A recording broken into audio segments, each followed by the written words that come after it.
எறும்பின் தன்னம்பிக்கை. மடத்தில் ஜென் துறவி ஒருவர் சீடர்களுக்கு பாடம் சொல்லிக் கொண்டிருந்தார்.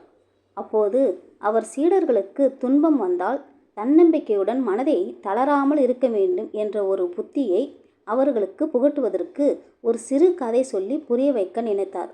அதனால் அவர் ஒரு எறும்பு கதையை தன் சீடர்களுக்கு சொன்னார். அதாவது, ஒரு எறும்பு தன் வாயில் சற்று நீளமான உணவுப் பொருளை தூக்கி சென்றது.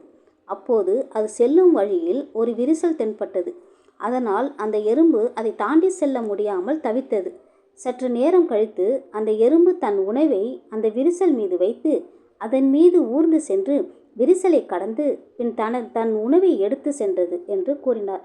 பின் அவர்களிடம், அதே போல்தான் நாமும் நமக்கு ஏற்படும் துன்பத்தையும் பாலமாக நினைத்து முன்னேற வேண்டும் என்று கூறினார். மேலும் அந்த சிறு எறும்பின் தன்னம்பிக்கை நமக்கு இருந்தாலே நாம் வாழ்வில் எந்த தடையையும் எளிதாக கடந்து செல்ல முடியும், துன்பமும் காணாமல் போய்விடும் என்று கூறி அன்றைய பாடத்தை முடித்தார்.